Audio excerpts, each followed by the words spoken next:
রাত পোহালেই Durand cup final, চূড়ান্ত প্রস্তুতিতে ব্যস্ত মোহনবাগান।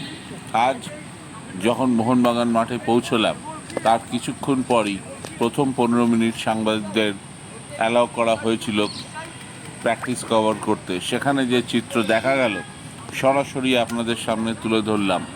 মাঠের মাঝখানে প্রথমে কিছুক্ষণ গা গরম করা হলো, তারপর কামিন্স, কখনো সুভাশিস বোস, কখনো সুহেল ভাট, কখনো টম অলড্রেড বা লিস্টন কোলাসোরা নীল, সবুজ এবং কমলা রঙের প্লাস্টিকের একটি বস্তু যা মাঠের মাঝখানে রেখে অনুশীলন করা হচ্ছিল, তার এক একটা পয়েন্ট রাখা হয়েছিল। একটি রং ধরলে 5 পয়েন্ট, অন্য রং ধরলে 10 পয়েন্ট, 15 পয়েন্ট আরেকটি রং ধরলে। তো কত দ্রুত কে ওই রং ধরতে পারবে, এই নিয়ে একটা মজার খেলা চলল।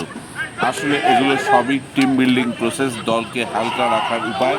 মলিনা জানেন কীভাবে এটা করতে হয়, কারণ তার দল মোটামুটি ছন্দে রয়েছে। ডিফেন্সটা নিয়েই একটু চিন্তা, কিন্তু ফাইনাল খেলার আগে তিনি জানিয়ে দিয়েছেন ফাইনাল টাইব্রেকারে যাক তিনি চান না, অর্থাৎ ফয়সলা চান 90 মিনিটেই। আর সেই জন্য সবচেয়ে জরুরি ড্রেসিং রুমে হালকা পরিবেশ, মাঠের মধ্যে হালকা পরিবেশ এবং প্র্যাকটিসে ফুটবলারদের চনমনে ভাব রাখা।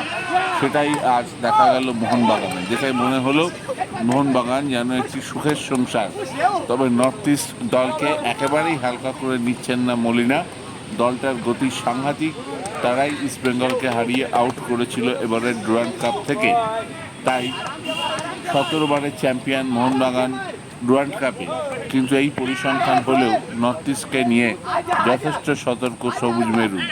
আমার চ্যানেলকে ভালো লেগে থাকলে অবশ্যই বেশি করে লাইক অ্যান্ড সাবস্ক্রাইব করুন, করলে অবশ্যই ভালো লাগবে। Thank you very much.